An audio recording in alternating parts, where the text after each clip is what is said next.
Today, we are going to discuss on the topic international standards, norms of human rights during the emergency.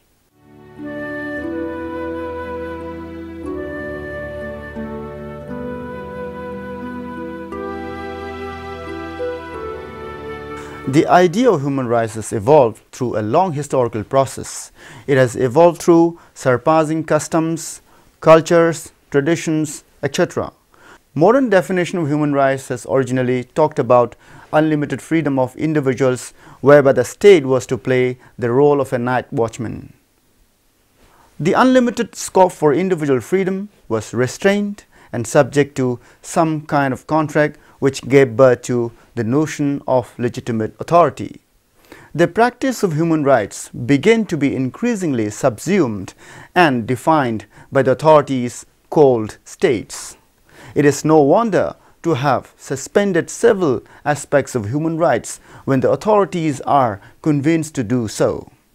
The suspension could come in the name of emergency or exceptional environment of politics. What exactly constitutes such an environment is largely a prerogative of states. Safeguarding of human rights has been a delicate subject matter in the deliberations of the United Nations.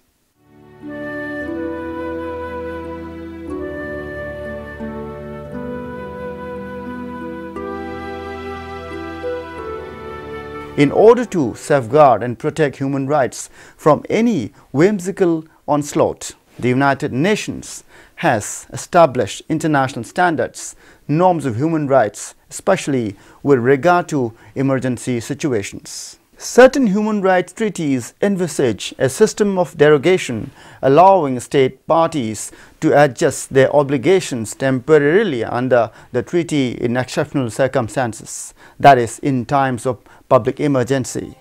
Examples of emergency situation include armed conflicts, civil unrest and natural disasters, etc. Enabling the state to come up with exceptional measures, there are a number of conditions set by the treaties of UN. The conditions are to check severity and possible permanence of states' undue prerogatives. The perspective of UN on the derogation procedure aims at ensuring a balance between the protection of individual rights and protection of a member state's national needs. The balancing act is to pose reasonable limits on emergency powers of a state. Whether to derogate and accord powers on the subjects under discussion here are provided in various UN legal proceedings. The Article 5 of the Geneva Convention 1949 also consists of a number of disclaimers on who would possibly not enjoy the protection of rights of non-derogations. The Article 5 argues, I quote, "Where in the territory of a party to the conflict, if it is satisfied that an individual protected person is definitely suspected of or engaged in activities hostile to the security of the state, such individual person shall not be entitled to claim such rights and privileges under the present convention as would, if exercised in favor of such individual persons, be prejudicial to the security of such state," unquote. It is evident that the issue of derogation is a dicey subject, often leaving a lot of room for the states in power to handle in their own interests. The Article 4 of the International Covenant on Civil and Political Rights, also known as ICCPR, the Article 15 of the European Convention on Human Rights, ECHR, and Article 27 of the American Convention of Human Rights, ACHR, also deals with derogation matter. The actual source and the most important guidelines on derogation issue comes under the scanner of Human Rights Committee, also known as HRC. HRC is the body of independent experts that monitors implementation of the ICCPR policies. HRC looks after possible derogation of rights under the following select, special and extraordinary arrangements. HRC guidelines conceptualize the possibility of derogation if there exists the following realities.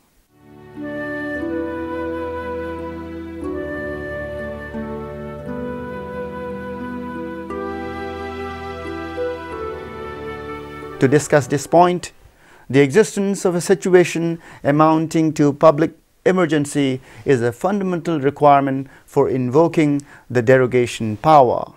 Interpretations of the concept of derogation come from the HRC and ECHR. In the opinion of HRC, not every disturbance or catastrophe qualifies as a public emergency which threatens the life of the nation. According to ICCPR, civil war and violent internal unrest are the most asserted reasons for declaring a state of emergency.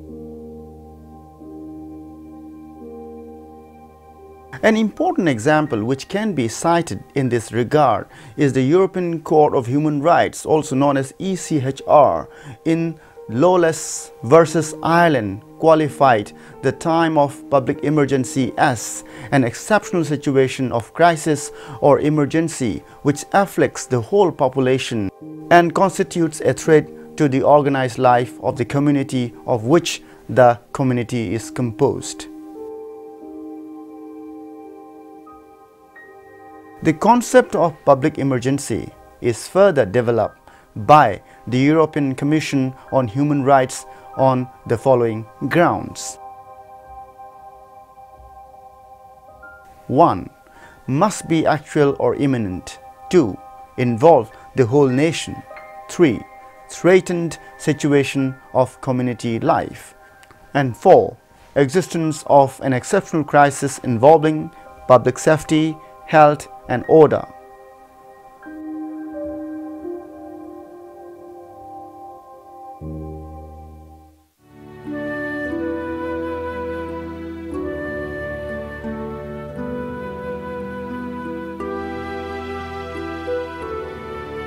The requirements of proclamation and notification are important for the purpose of national and internal supervision. The ICCPR requires an official proclamation of the existence of a public emergency, which is an essential technical prerequisite for the application of derogation. General Comment 29 specifies that the states must act within their constitutional and other provisions of law that govern such proclamation and the exercise of emergency powers. During this time, there occurred a milestone constitutional development in India. The 44th Amendment Act of the Constitution of India amended Article 359 of the Constitution to provide that even though other fundamental rights could be suspended during the emergency, rights conferred by Article 20 and 21 could not be suspended. The duty to proclaim should be distinguished from the duty to notify under Article 4, Clause 3 of ICCPR and Article 15, Clause 3 of ECHR. The duty to proclaim the state of emergency is designed to prevent arbitrary or de facto derogation and to obligate derogating states to act transparently. The notification requirement serves as a guarantee for supervision by international bodies of the legality of the establishment of a state of emergency. State parties to the covenant are bound to inform other parties immediately. Notification process also seeks sufficient and precise information about a country's legal practice in the field of emergency powers. However, many level charges against the notification process as not properly preempting a violation of human rights.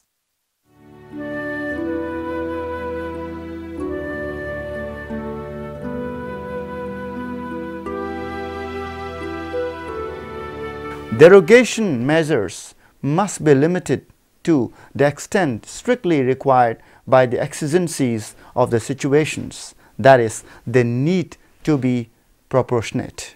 The requirement of proportionality constitutes one of the substantive limits to the emergency powers, requiring specific scrutiny and evident justification. HRC highlights three factors in proportionality matters. One is about severity, second, duration, and third, geographic scope.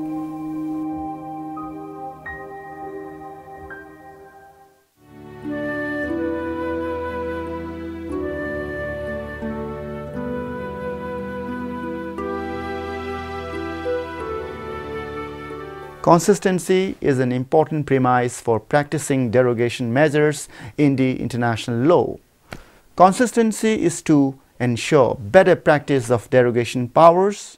It is important to underline that there is no concept of derogation in humanitarian law.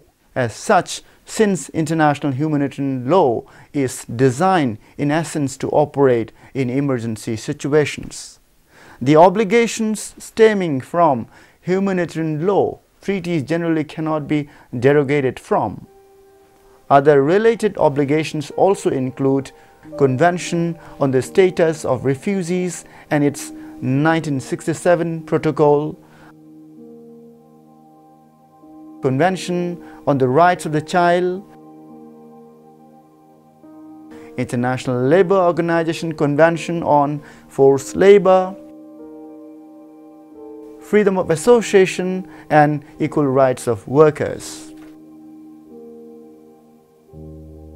The Article 5, Clause 1 of the ICCPR states, I quote, "There shall be no restriction upon or derogation from any fundamental rights recognized in other instruments on the pretext that the Covenant does not recognize such rights or that it recognizes them to a lesser extent," unquote.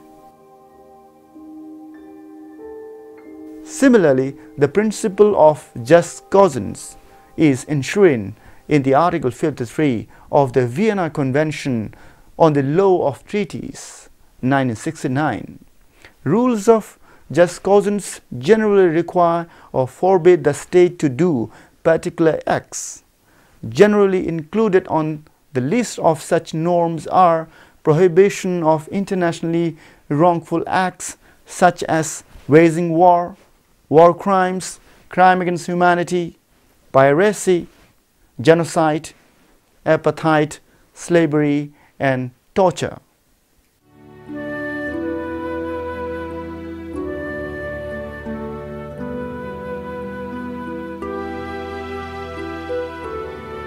As far as the armed conflict situations are concerned, international humanitarian laws have not entirely resolved the moot issue on differentiating what is derogation and non-derogation powers. It gives ample room to the states that it may resort to the use of potentially lethal forces where absolutely necessary, and may use that amount of force which is necessary to deal with the threat posed.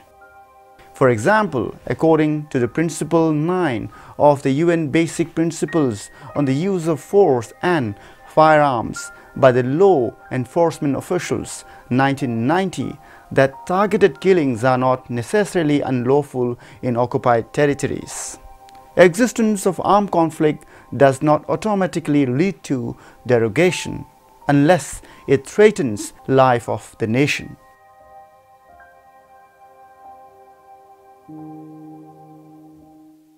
Critics have argued that there is a serious risk of abuse and manipulation by the occupying states as to what would constitute absolute necessity and amount of force to legitimize targeted killings. To cite an example, the alleged derogation of human rights almost amounting to genocide by the Sri Lankan government's war against the rebel group Liberation Tigers of Tamil Eelam, also known as LTTE, is a continuing task to be resolved before the United Nations Human Rights Council even today.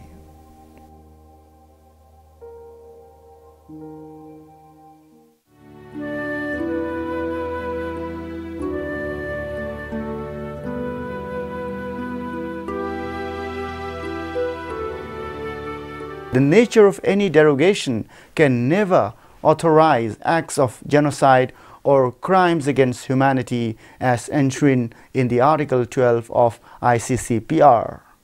In addition, the protection of minority is termed as non-derogable according to the Article 27 as well. The Geneva Convention directs that those who do not take a direct part in hostilities are entitled to respect for their own lives and their moral and physical integrity.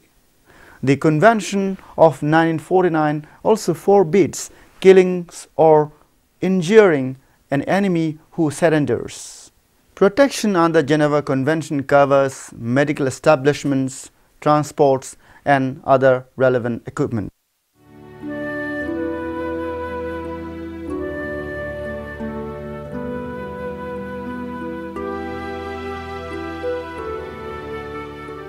Thus, from the above discussion, it can be said that one of the fundamental concerns of protecting rights from derogation has been to uphold prohibition of discriminatory practices. The concept of emergency has been dominantly defined in the interests of the states, no matter if they are all signatories of UN humanitarian treaties. International discourses on human rights to be safeguarded during the emergency have been contested as the international norms and standards do not convincingly tally with the approach of a state. It is often seen that several extraordinary legislations and institutions are set up to counter dissenting voices which are seen as anti-state. In the case of Armed Forces Special Powers Act 1958 in India and Patriots Act 2001 in the United States have set precedents of human rights violations, ironically in the name of a state's integrity and safety. Such acts can be said to have caused inhuman experiences which needs to be made more human, as acknowledged by Dr. Manmohan Singh, the then Prime Minister of India in 2004. In the days to come, options for effective remedy against violations, judicial accessibility and fair trial are issues to be given primary importance, even if in cases where rights are to be derogated in potential conditions of emergency.